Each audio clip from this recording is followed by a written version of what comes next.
السلام علیکم دوستو، کتاب بستی کی جانب سے خوش آمدید۔ جیسا کہ آپ جانتے ہیں کہ کتاب بستی نے بک ریویوز کا ایک سلسلہ شروع کیا ہے، جس میں نہایت ہی عمدہ اور اچھی اچھی اور معلوماتی کتب کے بارے میں آپ کو بک ریویوز مختصر وقت میں پیش کیے جائیں گے۔ تو آنے والی کتب کے بارے میں جاننے کے لیے، آنے والے ریویوز کے جاننے کے لیے اسکرین پہ دیے ہوئے سبسکرائب کے بٹن کو ضرور کلک کیجیے، تاکہ جو ہی کوئی نئی ویڈیو ہم اپلوڈ کریں وہ آپ تک پہنچ جائے۔ تو دوستو، آج جو ہماری کتاب ہے اس کا ہم ریویو پیش کر رہے ہیں، اس کا نام ہے رومیز ڈاٹر۔ ایلف شفق ایک ٹرکش خاتون رائٹر ہیں، جو کہ بہت اچھی انہوں نے کتابیں لکھی ہیں۔ ان کی کتاب ایک شاہکار کتاب ہے جس کا نام ہے عشق کے 40 اصول۔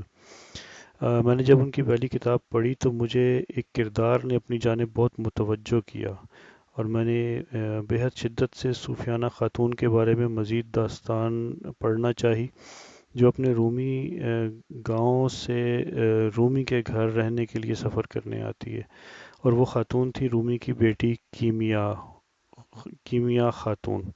اسی اسناب میں جو ہمارے رائٹر ہیں، جو آج کے، ان کا نام ہے موریل مرفی، ان کی کتاب رومی کی بیٹی، رومیز ڈاٹر میری نظر سے گزری، اور میں نے فوراً اس کتاب کو خرید لیا۔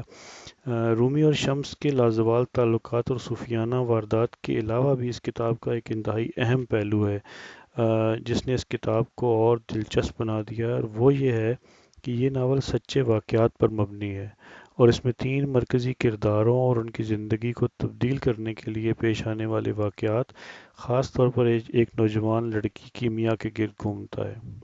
کیمیا ایک ننھی بچی ہے جو حقیقت پسندی کے دائرے میں اس دور میں اترتی ہے جب روایتی عیسائی گھرانے اور حملہ آور مسلمان اناتولیہ میں ہم آہنگی کی زندگی گزار رہے تھے۔ کیمیا کے والد فرخ ایک شریف النفس انسان ہیں، اور والدہ ایوڈوکیا ایک عیسائی خاتون ہیں جو چھوٹے سے گاؤں میں رہتے ہیں، اور اس چھوٹے سے گاؤں کی گلیوں اور پہاڑوں کے بیچ بڑھتے ہوئے لوگوں نے یہ دیکھا کہ کس طرح کیمیا دوسرے بچوں سے مختلف ہے۔ آ، وہ نہ صرف اپنی ہم عمر بچوں کی بنسبت کم گو بھی ہے، لیکن ان سے زیادہ جانتی بھی ہے۔ اور کیمیا کی اسی غیر معمولی صلاحیتوں کے نتیجہ میں کیمیا کے والد نے اسے قریبی شہر کونیا لے جانے کا فیصلہ کیا، تاکہ وہ وہاں رہباؤں سے مذہبی تعلیم حاصل کر سکے۔ لیکن جب وہ کونیا پہنچے تو کیمیا کی غیر معمولی آفاقی صلاحیتوں کا ادراک وہاں کے مشہور صوفی جلال الدین رومی کو ہوا۔ رومی نے نہ صرف اسے اپنی بیٹی کے طور پر بلکہ ایک طالب علم کی حیثیت سے بھی گود لے لیا اور اس کی پرورش کی ذمہ داری سنبھال لی۔ ایک درویش شمس تبریز کے ظہور سے پہلے تک رومی کونیا میں ایک مشہور، نامور استاد اور فلسفی کی حیثیت سے جانے جاتے تھے۔ شمس کے آنے کے بعد رومی اور اس کی بیٹی کی زندگی میں یکسر تبدیلی آئی، اور شمس کی صحبت نے ان کی زندگیوں کو بدل کر رکھ دیا۔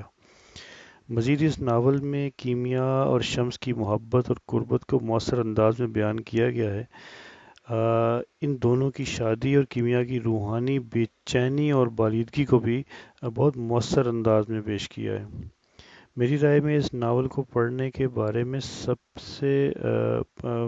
سے قابل ذکر بات یہ ہے کہ اس ناول میں محبت اور روحانی جذبات کو بہت خوبصورت انداز میں پیش کیا گیا ہے، چاہے یہ شمس اور رومی کے درمیان غیر ضروری تعلق ہے، یا شمس سے کیمیا کی عدم مطلوبہ محبت، خوشی، اذیت، درد اور شکوک و شبہات کے جذبات کا باہمی تعلق ہے۔